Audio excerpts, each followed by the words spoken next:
Welcome to Fly Nubian Money, where we help you master your mindset and maximize your money.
What up? What up? Hey, ladies. Look at all these beautiful ladies today. What's happening? This is the Fly Nubian Money, where we help you to master your mindset, maximize your money. Yo, and the mixtape is out. I am Constance Carter. It's your girl. And this topic, y'all, is going to for sure stir up some powerful conversation. I already see them in the comments. We are asking the question, who's more dangerous to the Black community? The pastor, the pimp, or the rapper? Now, each of these figures has had massive impact on the Black culture, but what impact did they really have on our financial, our mental, and our social well-being? Is the pastor's leadership a positive force, or has it fostered dependency? Did the pimp culture glorify exploitation and hinder our progress, or was it a product of systemic oppression? What about the rap music? It was once seen as the voice of empowerment, but it's now become a reflection of materialism and harmful stereotypes. Has it? So today, with the dope and amazing ladies on this panel, we are going to examine how these cultural icons have shaped our economic reality, our mindset, and our personal success as Black people. I don't know if they need an introduction because y'all know them, but I'm gonna introduce them anyway. See the chick over there, over here? That's Dr. Alicia. She is a PhD, doctor, therapist, counselor, all the things. And she's a wife, mother, and an amazingness. And then the lady over here, Miss Lala, she is an international real estate agent. She will help you to build wealth through real estate. And then we got the brand Your Brilliance coach, Dr. Lene, who just had an amazing Black Power conference over the weekend. Yes, ma'am.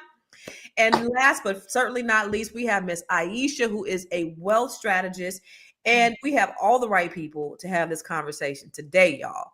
So before we even get into it, just before we kind of dive into the historical context and look at all the videos and all the great things that our producers put together, I want to ask you, I don't want no explanation. Just give me one word. Who has the most harmful impact on the Black community? The pimp, the pastor, or the rapper? I'm gonna start with you. Just give me one word. Which one? Dr. Alicia, the pimp, pastor, or rapper? I have to choose from that one word. Pimp, pastor, or rapper? Just one of these three. No pastor. Explanation needed. Just pastor. One of those three. Pastor? Yeah. All right. Lala. Who has pastor. The most harmful impact? Pastor. Woo! I did not expect this. Oh, I got stories. Oh, shit. Me too. Mm-hmm. All right, Dr. Lene. Ooh, I got to add this to my stream, y'all. I got to add this to my YouTube. Okay, Dr. Lene. What about you? Huh? Rapper. The rapper? All right. Aisha, what about you? Rapper. The rapper? Two pimps and a rapper. Oh my God. I don't think that the pimp has that much influence. I'll say the pastor too. I'm gonna say the pastor. So this row says it's a pastor. This row says the rapper. Let's look at this video about the influence of the pastor and Black church. Let's look at it. It's about time somebody exposed this. And this for y'all church folks. When they tell y'all about tithing, they only tell you about the money. You hear pastors saying, hey, don't do nothing for the homeless people. Keon Henderson. There is no blessing connected to blessing the poor other than getting back what you gave to them, but no multiplication. Multiplication is segregated for tithes and offering. When you give to the poor, the only thing you do is help them, but you don't help yourself. Don't do nothing for the poor people because God ain't going to bless you. Bring your tithes into the church and that's how you get blessed. God don't need nothing from you to bless you. He say the earth is the Lord's and the fullness thereof. You don't even belong to yourself. You belong to him. They'll tell you about tithing, but only the monetary. You have 24 hours in a day. How much of that are you willing to give to God? Ouch. That was actually really Ouch. good. Dr. Lene, you ready to change your answer yet? No, All but right, that was talk about really good. Go ahead, Dr. Lene. What you think about Oh, I that? said no, not ready to change my answer, but that's still really, that was still. No, tell me about what you think about the video. Oh, I think that what he said was impactful. I think that giving, the thing about the Bible is that it's open to interpretation, and everybody's interpretation is different. So sometimes you don't know what's right and what's wrong. So you have to really read your Bible for yourself, right? So that's what I think. I think that at the end of the day, when you go to church, you can listen to your pastor, and that's great, but your pastor is not God. And so if you make your pastor God, then I can understand why somebody would say that the pastor is the word, but the pastor's not God. The pastor gives me some guidance. I'm gonna go home, I'm gonna read my Bible, I'm gonna speak to God, I'm gonna see if that's right or wrong and see if it's my truth. So regardless of Pastor Henderson, Keon, whatever his name is, says go do this and that and the other, if it does not agree with what my soul says or what my Bible says, what my relationship with God says, I don't listen to it. No way. But see, that's you, Dr. Lene, because there are so many people who listen to this. And I think it goes beyond the tithes, right? Because I think a lot of people focus so much on the money because money is such a powerful tool that they forget the other influences. Think about Jim Jones. Although, and because I'm from the Bay Area, I have a connection to that. You know, people that I know that are in my family were related to people who died in that, right? And so he didn't start out as this person who was like self-serving, but as people started to worship him other than God, and they started to follow him. So pastors have a huge influence because if this man could make these black folks, and it was mostly black folks, drink arsenic Kool-Aid and kill themselves, there's a huge mind control that I believe that pastors, you know, have. There's a lot of control that pastors have. They have the voice of the black community historically. Aisha, I want to go to you because you also said the rapper, and we're gonna watch the rapper video in a minute, but I want you to unpack that for me. What do you think about that that video? The first thing that came to my mind when I was thinking about the video was, faith and reason. So here he's talking about, what the tithing was supposed to be for, and then the poor. And me, just my knowledge of scriptures, there's no teaching like that tells you that if you're not supposed to help the poor, instead give the money to the church. That didn't make any sense to me, just even him saying that. But I believe also that from the clip that we just played right now is, how can somebody interpret that they don't understand the scripture? They'll think what he's saying is correct, but we have to take care of the poor, and there's no separation between us tied into the church and helping the poor. That's Right. what the church exists to do, to support and help the poor. So if you tell me that if I help the poor, I'm not helping the church, that's confusing. It means you're making it now into like a place for me to give you money, not really do the work you're supposed to be doing as a pastor. So that kind of threw me off as well. That makes me worry about the type of pastor that you are when you say things like that, because Yeah. the Bible is filled with parables and stories of giving, of serving, of helping the poor, of taking care of people who are less fortunate. Like that's literally what most of the people. And one of the parables is that the people who are rich and who have money, they're not going to be the people that get into heaven. Like the people who are out here struggling, trying to get the relationships. So I don't understand that. Like that's prosperity pimping, preaching. That's Yeah. what it is.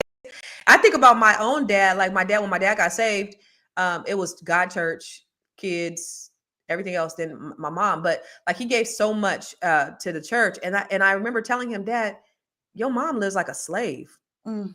Like the way his mom lived in that house that her husband built for her in the 60s, it was like falling down around her.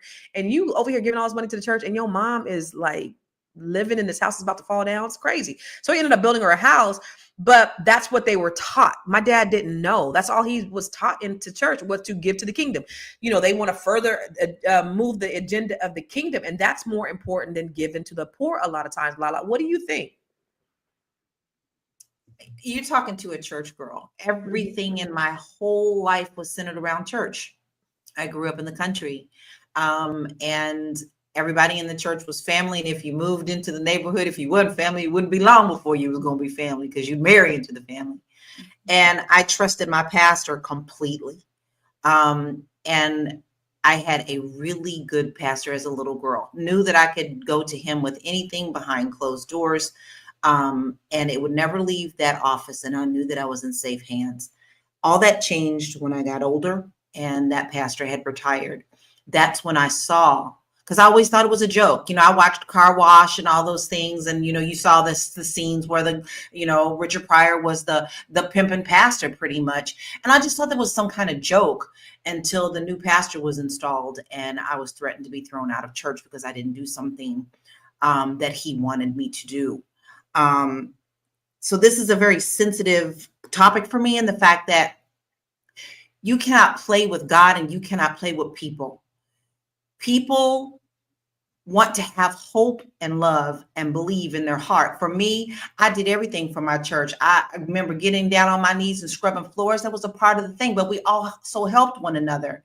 So to have someone come in and do something totally different than that, act more like a pimp than he was a pastor, it broke me all the way down to spiritual 101, to the point where I didn't even go back to church. So the fact that you ask who does the worst harm, it depends on what the intentions of that pastor are, because there are good pastors out there. But right now in this world that I'm seeing, and I love my pastor now, my pastor right now, he is a teaching pastor. Okay. I love him, but he, to me, seems like he's the only few marbles at the bottom of the pond when you're seeing other ministers out here talking about, give me the money, lock the doors until someone gives us the money that we spend. You're teaching prosperity. You got the Joel Osteens. I'm sorry, I'm not a TD Jakes fan. Don't like him. To me, he ain't he's just a black chocolate Joel Osteen to me.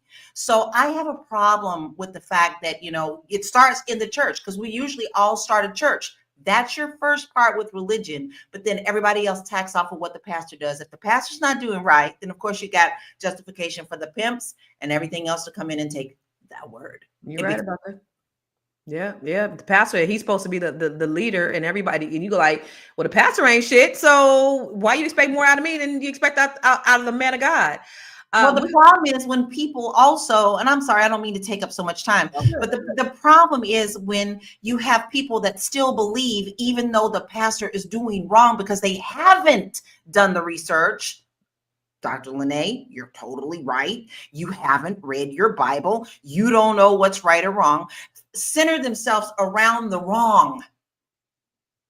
I had people who I love very much because of this tell me, just tell them you're sorry. Tell them you're sorry? No, I will not. And so by then I was over it. And to have someone strip that from you, and it wasn't my faith in God. I had to learn that God and church don't necessarily always go hand in hand. They think it do. But we'll talk more about that when we come back from the break, because I want to get your opinion, Dr. Alicia, on why you think the pastor. We'll come back. It's a good show right here, but I'm biased. If you are just tuning in, you are watching Fly Nubian Money, where we help you master your mindset and maximize your money. My name is Tiara Williams. I'm also known as Miss Black Hollywood, and I'm the proud producer of this show because it is lit. If you want to receive notifications for when we go live Monday through Friday, 1 to 2 p.m. Eastern Standard Time. All you have to do is text the word Queens to 87948. That's Queens to 87948. That's QUEENS to 87948.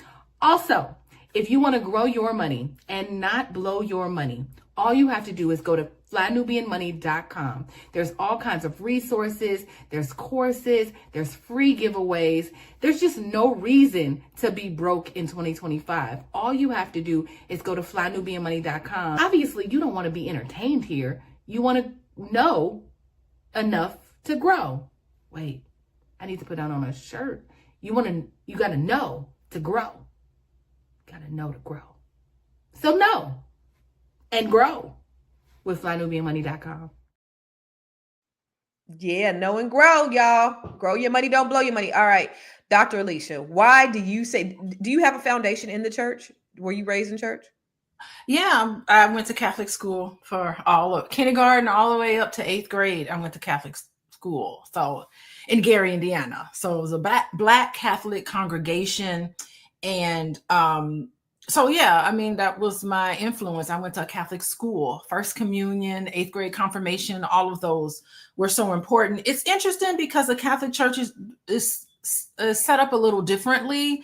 You don't really follow a pastor so much because the priests can move around. They do encourage the community. So I just want to say 100% agree with what every lady has said on here so far. And I'm going to add to it by saying that the church did a wonderful job providing a community of which Black people historically and even today can lean on for just the kind of upliftment that we need, because all during the week you're integrated into a society that don't like you. So sometimes Sunday you just have this comfort food. You have comfort. You have this what do they call it? There's this beauty and wonder in the music. The powerful transition that the music gives you. All of that is so wonderful. However, it's the mind control. There's nothing outside of yourself that's going to save you. And so I think when we start taking away our own power and start putting it in the hands of pastors and other people to guide us and to talk to us when God lives in us, just as some of the other ladies have discussed, that's where it becomes a double-edged sword, where you start to be manipulated. You leave yourself open for manipulation. There's a lot of studies coming out now that I've been in contact with that talks about religious abuse, particularly with high control religions. I don't want to name them necessarily, but I see a lot of them, and they have horrific stories of not being celebrated in their diversity and being shunned from the church because they did not believe what everybody told them that they needed to believe. And as soon as they start questioning, they were eliminated from that church. That was traumatic for them to experience. Not only did they lose a community, they lost family members. They felt very alone. So there is a place where these high control religions in particular can be very toxic and very damaging, making it so that some people I want nothing to do with the Bible. I want nothing to do with church and religion. It's turning people off. So it's something that we really need to examine. And I'm glad we're talking about it today.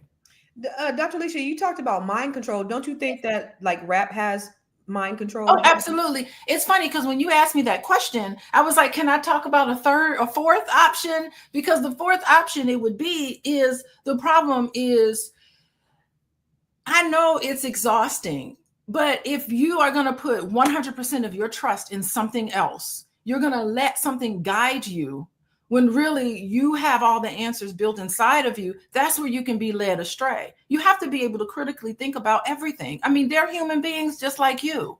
And think about the rap music. When it first started out, it was a beautiful expression of Blackness. It was a discussion. It was therapeutic and healing, and it was Afrocentric. It was a very uplifting thing. And so we can talk about how that is no longer the case, but that's the thing. And so you have to be able to understand how your mind is influenced by repetition, how it's influenced by symbolism, how it's influenced by trauma, and take control of your mind again, so that you can just see it for what it is, but question things. Yeah. So thank you. Because it's like, I think when you look at, somebody said the older generation and women are more influenced by the church and the pastors, and then you have the young people who, the rappers have the ear of the young people. So, and the young people are the future, really, ideally. But let's look at this stat on prosperity preaching.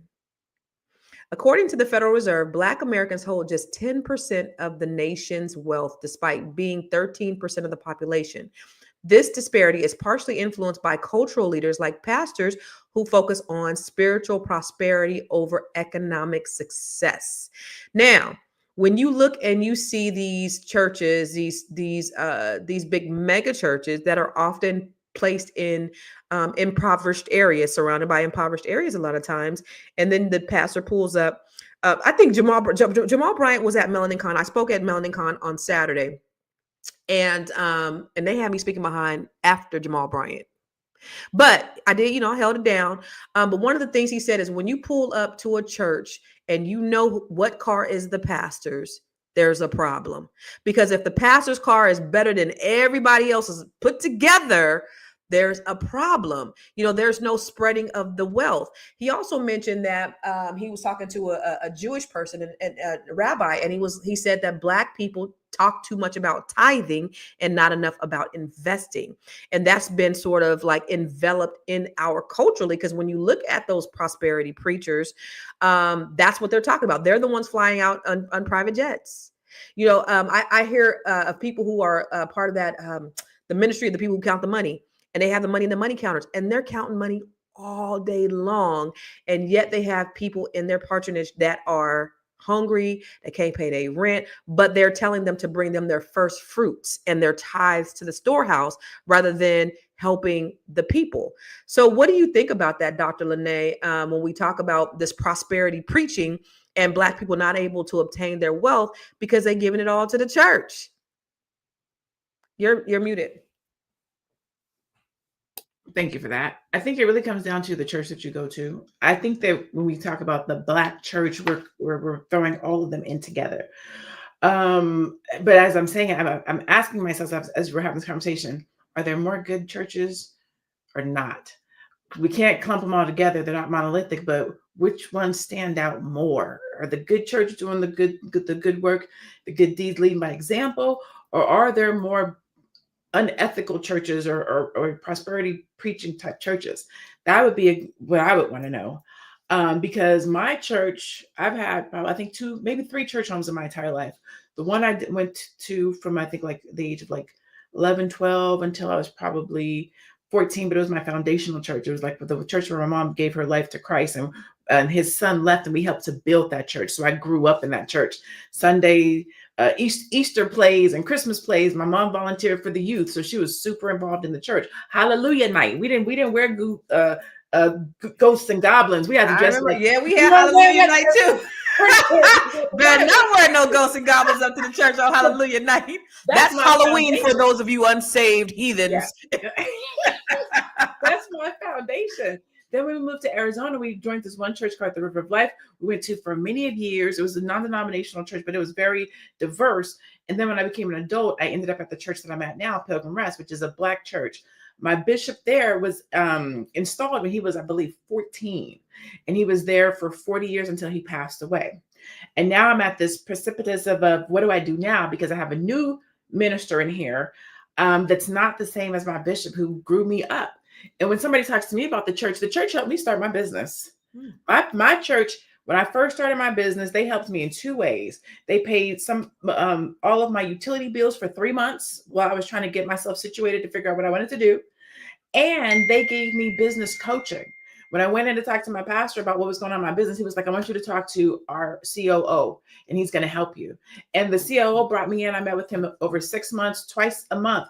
And he looked at my business plan and they helped me to get with investors and they helped me to meet with people. So you got to be at the right church. It's not every church that's not doing good work. You got to find a church that is doing good work, that is sowing seeds, because I don't have that experience. For me, rap, calling women bitches and hoes and telling you how to treat women and telling men how to act, that to me is more detrimental, because I can go and change my church home and find one that's good. But this music is filtering all through societies and generations and being implanted. That to me is something you can't not get away from as easily as changing church homes. That's good. That's good. We're going to talk about the rap music when we come back from the break, but this is the word right here. This one hit it. Pimps, pastors, and rappers have one thing in common. They are all in the business of sales. They simply sell different products. Woo, drop the mother effing Mike Taylor Channy. God dang it. All right, we're going to come back from a break and we're going to continue the conversation. I know you're busy, you got things to do, and you can't take us on the go with you every single day. Good news for you. We are now on Spotify. So if you can't watch us, now you can listen to us on Spotify. Search Fly Nubian Money and all the episodes shall appear. All you have to do is like, subscribe, leave a 5-star rating, leave some comments, tell people how you love us so that when other people come along and are looking for a great show to watch, they can find Fly Nubian Money too. One last thing, and just in case you've been sitting under a rock, Fly Nubian Money now has an investment club. We are the Fly Nubian Money Club. It's easy. All you have to do is go to flynubianmoneyclub.com, and I am committed to bringing in top experts from all industries to help you level up. They're teaching us the skills that we need to compete in this market. We often say that nobody is coming to save us, not the government, but guess what? We're coming to save us. I'm coming to save you with the Fly Nubian Money Club. So listen, all you have to do again is go to flynubianmoneyclub.com. We have a 30-day free trial set up just for you, just for those people that are struggling. Even if you ain't struggling, you ain't got to struggle. I'm coming. Okay, let me stop playing. I'll see you soon. You know, I want to, before we get to the next video, I follow this guy named Beryl Solomon on YouTube, and he talks about why Jews they're less than 1% of the population, but they have 40% or 50% of the wealth. And he said they do 3 things. 1, they practice collective economics. We talk about that all the time. We got to do business with people who look like us. 2, they talk about business at the dinner table with their children. 3, he said, the rabbi serves the community. The community doesn't serve the rabbi. He said, y'all got it mixed up. You guys serve your pastors. Our rabbi is not the one that has the biggest cars and makes the most money. He's there to serve the community. Ladies and gentlemen, we got the game messed up in the Black community because we're so caught. We've been taught to serve our pastor, to honor the pastor financially and everything else, and neglect our own self, because as we serve the pastor and we celebrate the pastor, we're honoring God. And in the Jewish community, they say, no, the rabbi serves us. But I want to go to the next video about the rapper. Let's talk about how the rapper is affecting. And if you just got here, we are asking you, who has the most harmful impact on Black America? Is it the pastor, the pimp, or the rapper? What do you guys say in the audience? What do you guys say in the chat? Let's look at the next video. Breaking news. So I just left church and my pastor told us that TD Jakes has officially stepped down from his mega church in Dallas, Texas. Now, as y'all may know, TD Jakes is also Sean Diddy Combs' spiritual advisor. And also, Sean Diddy Combs' trial starts in 1 week. Now, Pastor TD Jakes' daughter, Sarah Jakes, has been pastoring the church for quite some time now. So the baton has been passed to Sarah. Well deserved, and congratulations. Now, my pastor announced this because he wanted us to pray collectively for TD Jakes, because he has led a lot of people to Christ. Now, the magic question is, will TD Jakes have to take the stand during the Sean Diddy Combs trial? That's the magic question. Now that's a Really reach. no damn magic question. That's her stroking the fire fuse. That's a reach. Trying to get seen. That's a reach. Like the man just had a heart attack. Thank you. In the pulpit, like on TV live, unscripted. That's doing too much. Aisha, what do you think? What do you think about this video? Like, is there some type of weird conspiracy between Jake stepping down and Puffy? I think when I found out about the connection that TD Jakes actually spiritual Power bottom. power bottom, I was like, what? Yourself, Constance. You just I respect TD Jakes with his his pastoring of his church and what he's done, but I just haven't really seen that connection that him and Didi have that relationship. But if they do, I'm praying that it's a good one where he was guiding him spiritually, because what Didi does outside his his space, he doesn't know, because Didi is a grown man. He can do whatever he wants behind closed doors. TDJ may not be aware of what he does. I don't know if that makes sense. So I don't see that connection that maybe he, I don't know. But I believe that as a pastor, though, he's a great pastor from what I've heard him say and the way he's guided his church and the people that, are his congregation. But the rapper part for me is one that I believe does affect our children. I have a son. My son, he's very talented when it comes to music. This is where I really knew that rap, truly, we have to be very careful what our kids are listening to. And his friends would, commend him with his rapping. I allowed him to express himself. Then one day he went to the garage and probably put some songs together and sent it to his friends. Then I was able to hear some of the lyrics. And when I heard the lyrics and he came home, I said, I need to speak with you. I said, no, number one, you're very talented. I said, I was surprised when I heard you singing. I couldn't believe you had that much talent. I knew you like to sing, but I didn't know you were that good. I said, but your lyrics to me were very disturbing.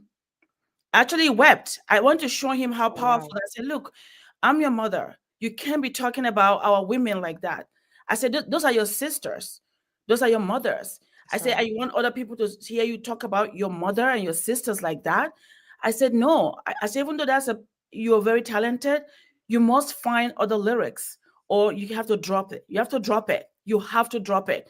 And I think he was taken aback, because people just love it. Oh, it sounds good, but what about the things you were singing? So he stopped, and I said, you can't do it. I said, please keep practicing your music, but you cannot use those lyrics. So rap does affect your children, because he was listening to them and he loved it, his hair, everything. But the words to me were not right. And I said, not every money is good money. So we're not going to go to that route because no, we're not going to do that. And and he did listen to my advice, and here we are. So good. I think rapping does affect children. Yeah. Good. Hey, have you guys, any of you guys in the chat, and you, Lala, and Alicia, and all of you here, have you guys heard of the secret meeting? Did you guys ever hear that story about the secret meeting? So in 1991, there was a secret meeting, according to an anonymous letter circulated online in 2012. In the secret meeting, it involved a high-level music industry exec. The letter claims that attendees were encouraged to promote rap music that glorified criminal behavior and the intention of increasing incarceration rates, and consequently, profits for private prison investments held by these executives. While this account remains unverified, it sparked significant discourse about the potential exploitation within the music industry. What do you think about that, Lala? Do you think you're in the music industry? I'm not surprised, but then again, I have a serious problem with a lot of the things that the church is doing with the music, and the fact that some of them are actually taking nasty ass songs and converting them and putting God in them. That doesn't make it any different. We knew what the real ones, and then everybody's like, what they did. Did you get the message? Did you understand what the message was? I just have a problem with that. I'm not surprised, because music has always been used as a power tool to convert people. Let's look at the history of it, guys. I mean, come on, y'all know you were at the juke joint or you were at church, but there was a separation. My problem becomes when it now crosses over. Now, let me say something very, I want people to understand this. There is after I said that, then I lost my train of freaking thought. Never mind. You said the juke joint or the church? And the church. And then I forgot exactly what I was going to say, and it was important. When it comes back to you, you can tell us. I just want to say this real quick. I'm Go glad to ahead. see that doesn't only happen to me, Lala. So high five to you. Y'all are going through the change. The ladies that are going through the change, I ain't looking forward to it. No, I'm too young for that. Actually, Lene's younger than me, but I have not gotten there yet. You don't want it. I ain't looking forward to it. But Dr. Alicia, the whole idea that there is the powers that be, because you said that the church, you felt like the church had a bigger influence, but do you believe there is a correlation between these music execs, the private prison system, and white supremacy or systematic racism that is influencing our youngins? Oh, absolutely. And I love that Aisha had this really great teachable moment. And this is what parents can do with their children is start asking questions. I mean, the worst thing you want to do is sound like a boomer, or you're just like, I don't like any of those things. Cut that tippity hop off. Yeah, I'm not a boomer. My mom's a boomer, but I'm not a boomer. But you can still dig into it and start not necessarily saying don't listen to this music at all, because how are you going to do that, really? But you just start asking questions like, oh, what do you think about the content? What is this song really about? Who is this person that sings this song? What do you think about what they're saying about women? I'm a woman. Your sister's a woman. What do you think about that? Just asking some of those questions can snap them out of that mind control and start critically thinking what's going on.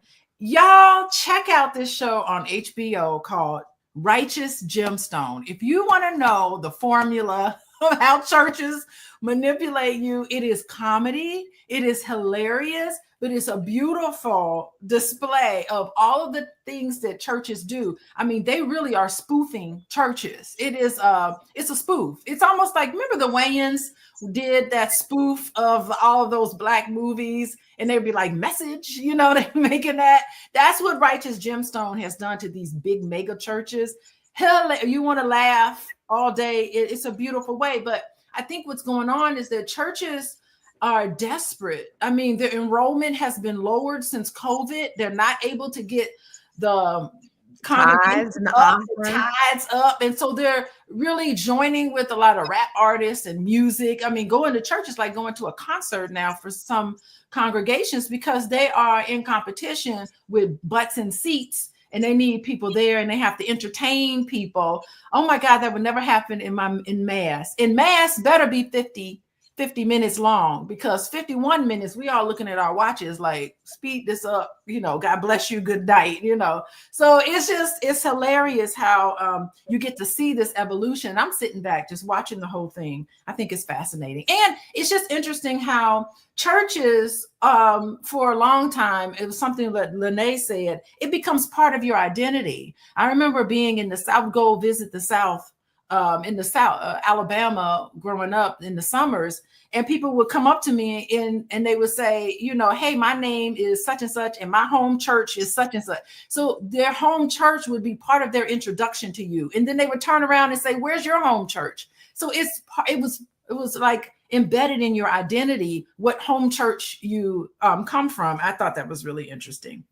When you brought up that gyms, whatever, it made me think about a documentary I seen, and I just Googled it a few years ago. There was this guy named Marjo Gortner. Have you guys heard of him? Marjo Gortner? Check this out, y'all. So he's a white guy, but he was a famous child evangelist in the 40s and 50s. By the 70s, he'd become an atheist, but he continued to hold fake revivals, preaching, healing, and performing miracles, all while knowing he didn't even believe it. He fooled church members into giving him huge donations at revivals. In 1972, this is what exposed him. He starred in a documentary called Marjo, where he exposed the fraud.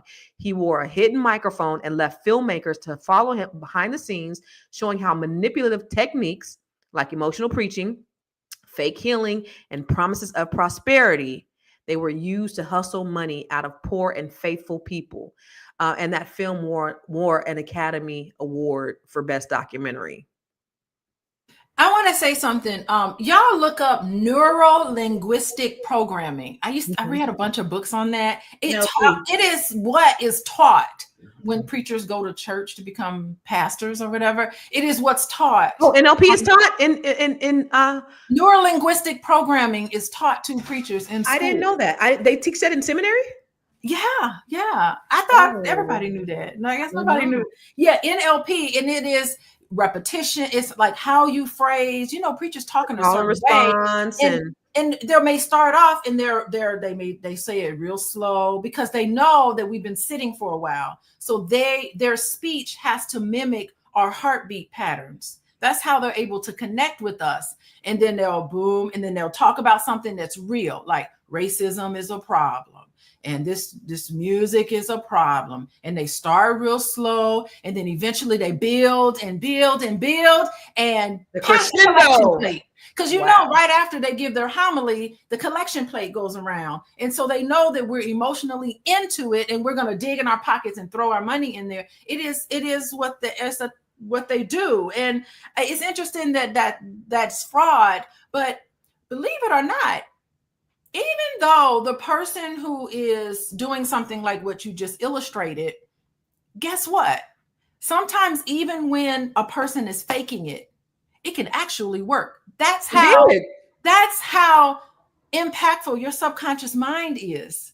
You could be faking something, and then next thing you know, it's really happening for you. You have it inside of you. He was just drawing it out. So whether he was holy or not, or manipulating or not, it's still the formula that works. Yeah.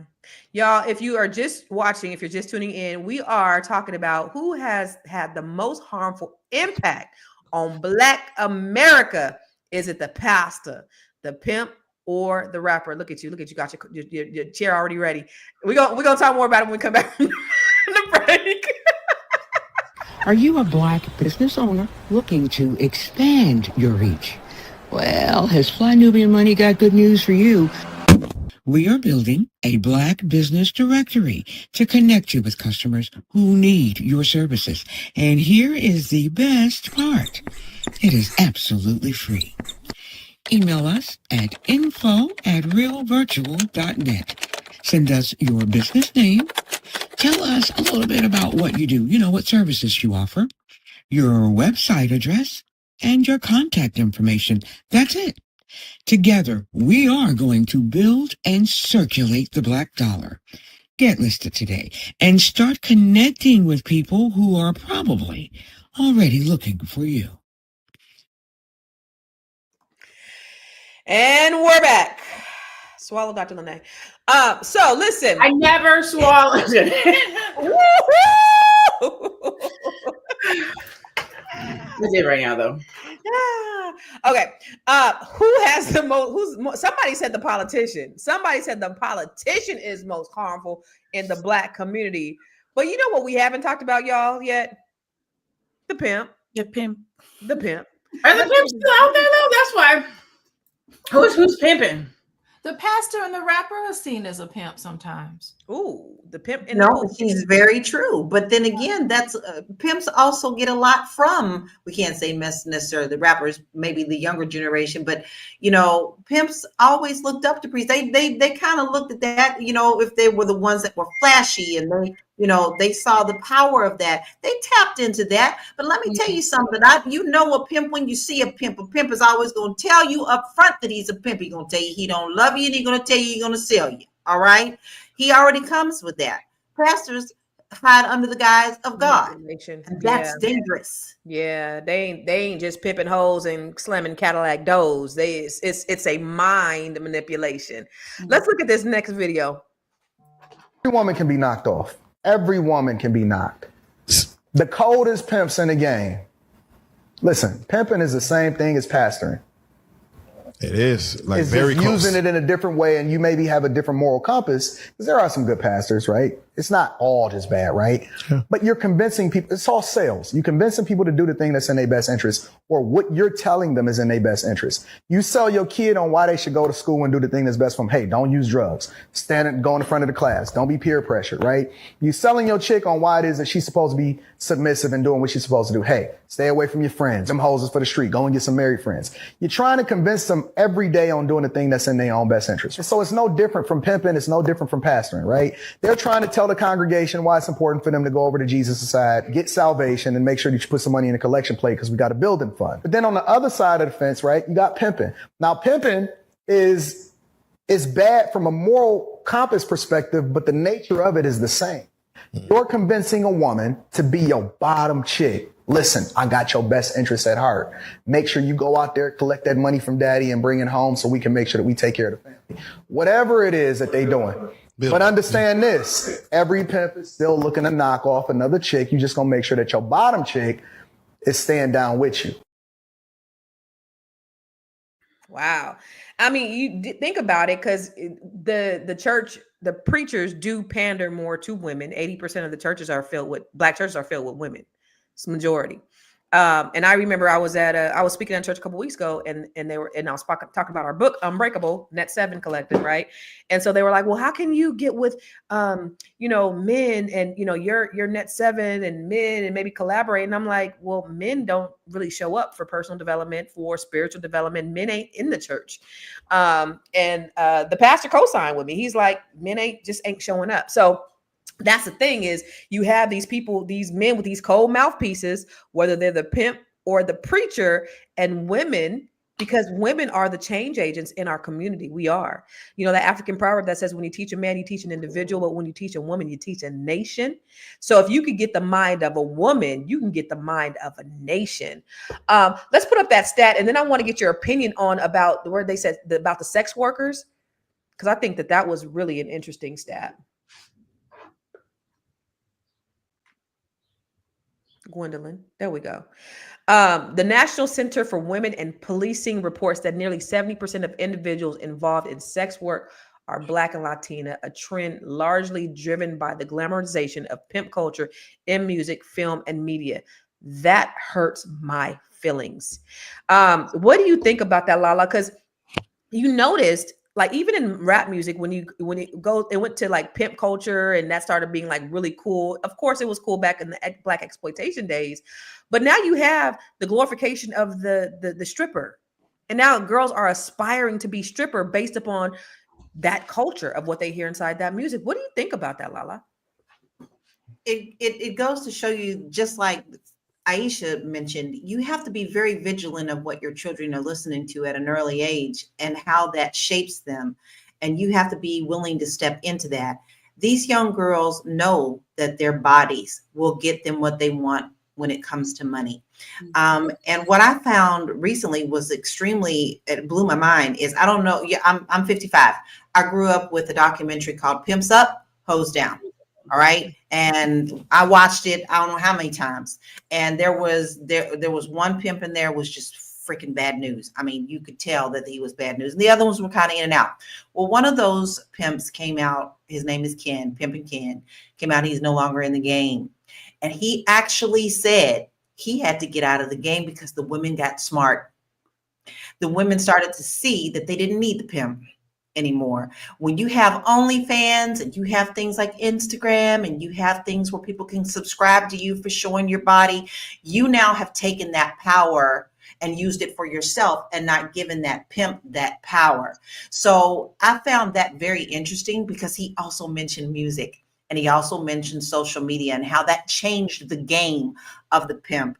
So yes, I truly feel that what is being shown to us, and what women know that they can get what they want with that, just even a simple little smile. You can just show your feet. You can tap into a niche and get what you want, then some, including actors and musicians who weren't making as much money, now turning to things like OnlyFans. Yes, they are very much being fashioned and molded by what they see and they know they can get. Now, you talk about this OnlyFans niche, and I just want to know, I don't know if you guys know, I haven't been on there before, but there was this one guy, I started to get a subscription. I couldn't find my credit card. I didn't do it. Thank the Lord. Cause I was just like, oh, I need to see what's going on, but I didn't. However, you talked about niches and fetishes. Do you think that people will pay for like almost 50-year-old Black woman, a little thick, hips? Baby, yes, you are in high demand. I ain't gotta show my face. Listen, men don't always want to see these young things. I know we see a lot of men that talk about the young thing. Listen, baby, they love, girl, put your feet. They will pay for that. All right. Or even this. You'd be surprised what people are fetish about. Your hair, your ear, everybody has something that turns them on. If you can tap into that, you don't necessarily have to show your face. Now listen, there are many actresses that weren't making money. What's that young girl's name that was on Bernie Mac? She doesn't get nude. You don't, the misconception is that you have to be nude, you have to show your face, you have to, no, there are people that want something you got if you are willing to give it. Now, who sounds like the pimp in what I just said? You do? So, according to Google, you got me convinced. I might not be back to the Fly Nubian Money if I give me an OnlyFans account. $6,000 a month. It says some model. Let's see, from several thousands to tens of thousands of dollars a month. Some models have reportedly made $6,000 a month, while others have claimed to earn $30,000 a month, showing pictures of their feet. Now, we're not out here saying that everybody go get you a little OnlyFans account, start showing your feet. We're just talking about dollars and cents. That's all. Let's see. I mean, we're just talking about the numbers. That's it. I did see I didn't even know what OnlyFans was, and my son had just opened up a bank account, and I was like, and I'm looking through his thing, and I'm like, I asked all my kids, what's OnlyFans? They're like, why, Mom? I was like, I see this so I didn't know what it was. and he was 18 and just opened up an account. I had no idea. Anyway, so the idea of the pimp, Dr. Lene, do you think that there's a correlation, or they have any more influence, or do they have any influence? Just like you said, Black women are getting smart, or not Black women, but women are getting smarter. So do we really have a need for a pimp like they did back in the day with Iceberg Slim? Do we need pimps? But there still are, because there's still a lot of sex traffickers out there. But do they have influence over our community? I think that to your point, I don't think that there's as much pimps as much as there are sex traffickers. I think that the pimp game per se, like how we may have no, first of all, I am not versed in the pimp game. Let me say that. But the way that I view it, see it from historically, there's a man that's over women who he has talked into going out here and selling their bodies and souls for money, and then they bring it back to him. That's my understanding of the pimp game. Nowadays, they're trafficking women. So they're stealing you. They're taking you against your will. They're not smooth talking you they're taking you against your will. They're drugging you up and they're selling you. That's very different than prostitution, than a pimp. So I think we've gotten away from pimping, unless like on the local level. But even with that, I think what Lala said is more true. If I'm going to sell myself out here, I'm not going to sell myself and give you some of the money. I'm going to sell myself and get all the money myself. Yeah. So I think that social media has probably changed that, the dynamics of that industry, but I think it has gone away from prostitution as much as being sex trafficked. I really don't feel like pimping has any type of influence, but and I really do want to focus on what does have the influence. But let me ask you, Lala. Excuse me, not Lala. I already asked you, Aisha. Sorry. Do you think that pimping has any influence over in our community? From what I understand, I think that was in the past, but today, like the discussion we're going through is social media has completely changed the game, whereas now the women just doing on their own. They don't need anybody to represent them.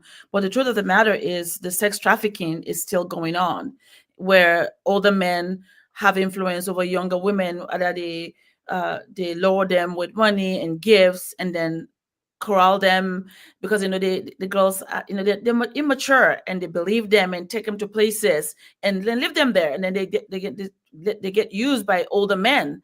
So it still happen, but in a subtle way, not like in the past from the movies we see about what pimping is, the guys in their purple coats and hats and telling the girls what to do. It's a little different now, but it's still going on, but in a subtle way. But now the women also have power now because they understand how to use social media to represent themselves. So they actually choose to do it themselves, nobody in the background forcing them to do what they don't want to do. Yeah. Dr. Alicia, I don't even want to get on the pimping thing because I don't really do believe that has an influence. But when we talk about the church, I want to go back and ask you about the church and the whole idea. Let's go back to the money thing because that's what it all boils down to a lot of the times. And a lot of people believe in tithing. Do you believe in tithing? I do believe in tithing. I think I have a different interpretation of tithing. Yes, my interpretation is so different. It doesn't have to be money. It could be your energy. It could be anything. It could be, I won't get into the spiritual part of what tithing means too, but it could mean anything. It does not have to be dollars and cents. And there's so many churches. There's a church in Gary that they collect your taxes at the end of the year, and they look to see if you actually gave 10%. If not, you can't go. I don't know. You can't serve.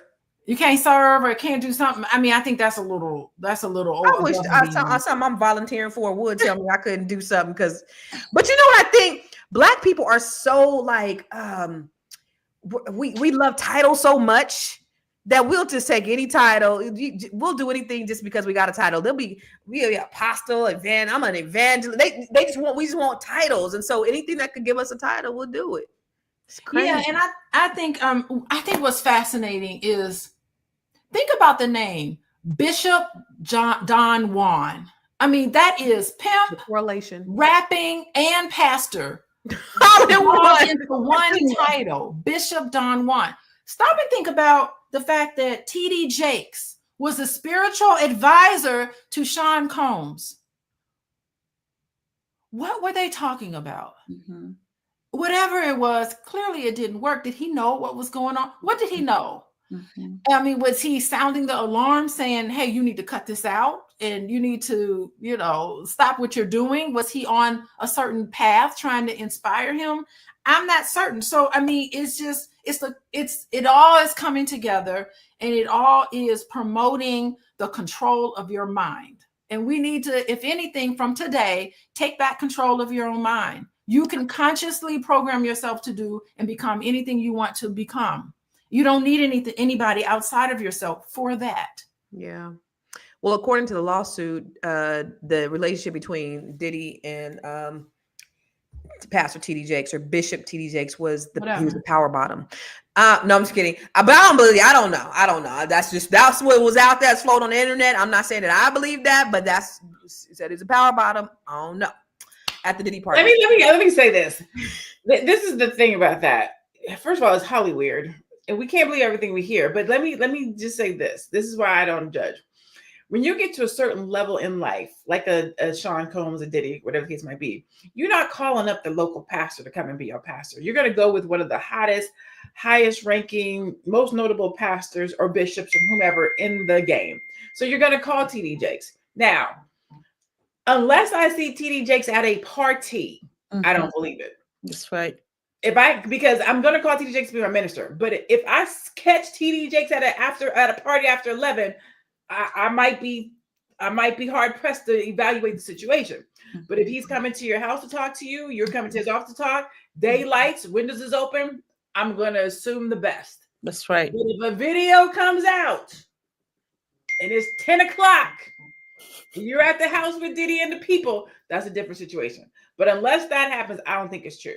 And I can agree. Every time black people get a certain level of status, it's always for a reason. There's always controversy in it. Like when you look at Jay-Z and Beyonce, it's they this rich and powerful because of Illuminati. You don't hear them say that anything about white people. But when black people get a certain level of status, there's always got to be some controversy tied into it. And for that, quite frankly, I'm sick of that. Like, let's just, let's not always think the worst of our people, because they already think the worst of our people. Let's try to, at least, unless we have any kind of proof or evidence, try to give folks the benefit of the doubt. Mm-hmm. But with that, y'all, this is a great conversation. Dr. Alicia, I want to start with you in giving our final thoughts on this whole idea of the pimp, the pastor, or the rapper. And what, let's talk about solutions. What do we need to do? And you talked a little bit about you being able to change your own mind and all of that stuff. Give us a little bit more about what folks could do to really live their best lives. I mean, you have to know and believe that that's what you deserve. It's that God gives you the power to solve your own problems, to deal with everything that's going on in your life. God gives you the power to heal yourself. And I consider myself a conductor of healer.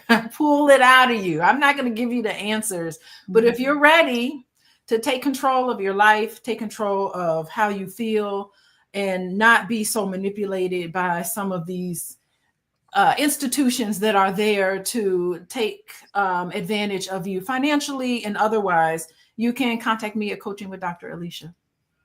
All right. All right. What about you, Lala? Well, there is many double-edged swords to this. Let's just, here's how I feel. Now, many of you, because I know people always come at you when you talk about your faith, but I am a believer. Jesus hung out with the undesirables, the taxes, the whores, the sinners, okay? But he came with perfect love and perfect purpose. It's very clear when people are coming at you in a very different manner. Don't fall for it, because your relationship with God should be between you and God only. Never should be a middleman in that. He is your ultimate creator. There's nothing wrong with being guided and being taught, but always check yourself and always check in the Bible what you believe in, or what the Quran, or whatever it is that you believe in, to make sure and verify that those things are the right thing to do, and then pray on them and ask for understanding.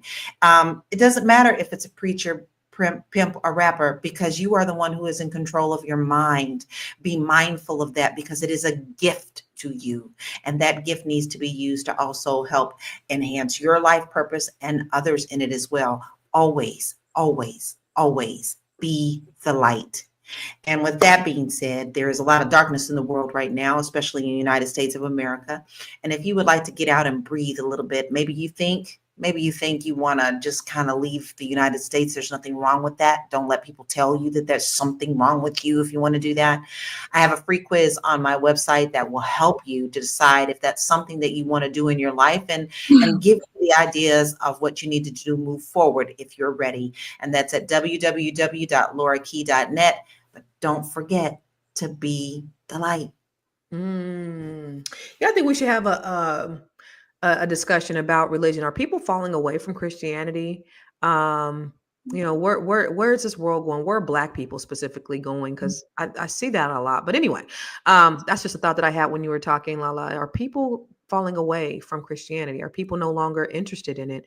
And what is going on with that? Aisha, would you give your final thought?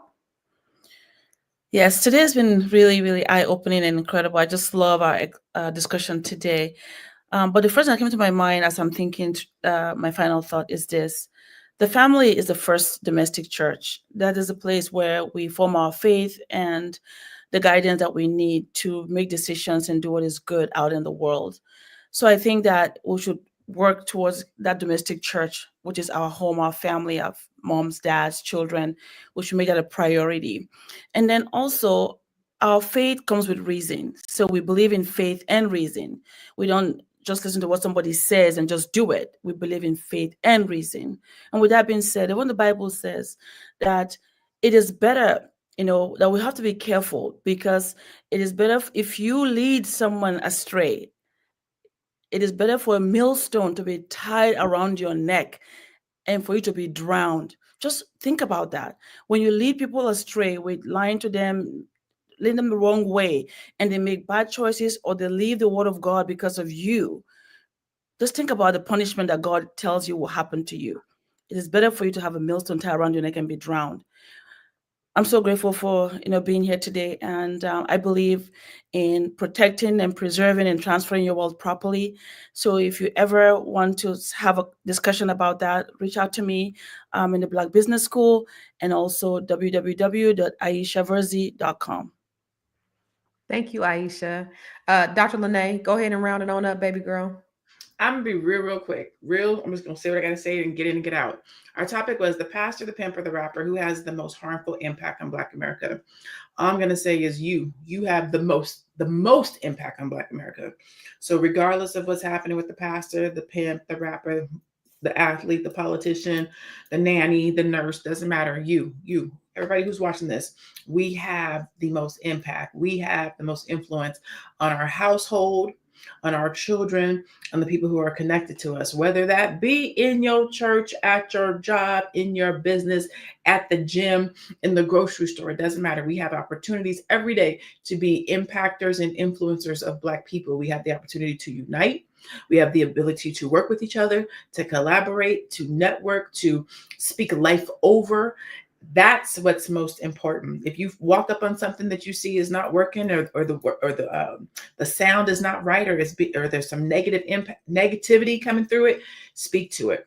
rebuke it, speak over it, speak life into someone. If you see that they're down, if you see somebody that is really homeless and you have $1 to give to them, we are the change agents that we're waiting on for somebody else. The pastor doesn't have to do it. The rapper doesn't have to do it. The athlete doesn't have to do it. You, me, we have the ability to do that. So we are the change that we're looking for. We are the people that can be the positive impact in Black America. That's what I'll say. I am Dr. Renee Javette. I'm a brand new brilliant strategist. That's all I got. That's all I got for y'all today. I'm still on high from Black Power, just empowering and encouraging and uplifting Black people. We don't have to look to nobody else. We got it. Yeah, that's good. Good stuff, y'all. You know who I think the biggest influencer of the Black community is? The Black woman. Black women, we have so much power. You know, if you give us, we give life. You give us seed, we're gonna give a life. We're gonna give life. You give us food, we're gonna make a meal. You give us a house, we're gonna make them home. We are going to influence and multiply. And that's why you see so many women in churches and so many women that are just in alignment with their personal and professional development, always seeking more and more knowledge, because that African proverb, like I told you earlier, when you teach a man, you teach an individual, but when you teach a woman, you teach a nation. Women, we are at the forefront. We're the most educated, and this is no diss to Black men at all, but we are the most highly educated. We're trying to improve our lives. We're positive, we're beautiful, we're all of these things, and we have an influence over the next generation. That's what I think is the biggest influence. And as long as we're continuing to improve our lives and we're pouring into ourselves, our community is going to continue to grow.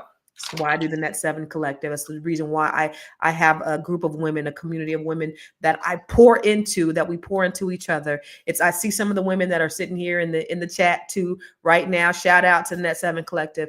But we are women that work together, that are building, that are growing, that are sharing, that are learning, and that are really truly building generational wealth. So I do want to say, if you are a Black woman or you know a Black woman that is looking to build wealth, have them go to bookwithconstance.com so we could talk about if this will be a good fit for you. Okay. So listen, today's conversation has been so eye-opening. I absolutely loved it. We have all the right people, all the right women here to have that discussion today. And we barely just really scratched the surface of how cultural figures like pastors, pimps, and rappers have shaped our financial realities. And I think bigger, I think we could take the pimp out of it. I think the rapper and the pastor could also be pimps, but I don't know that the pimp stand alone has any type of effect or influence over our community in that way. But we can acknowledge, while we can acknowledge their influence, these figures that we've had in our lives, it's time that we really shift the narrative. Wealth is not just about flashy lifestyle. Or spiritual sacrifice. Wealth is a holistic experience. It's not just the money that you make, but it's the life that you live. It's your well-being. It's your mental. It's your physical. It's your emotional. It's your family. It's your community. It's all about building a lasting legacy for your community. So y'all, as we continue to break the cycles and build wealth, let's focus on real education, real financial independence, and creating healthy relationships with what? Money. It's time for us to really start looking at growing your money and not blowing your money, because America, y'all, is not a friend to the Black people, period. And everything that they could do to throw in your way to try to disrupt you, America will. So we appreciate you tuning in today. And let's keep pushing towards a prosperous future together. When you teach a man, you teach an individual. But when you teach a woman, you teach a nation. We'll see you tomorrow. Same bat time, same bat channel. And we're also on Spotify. We love you. We appreciate you. Hopefully I'll see some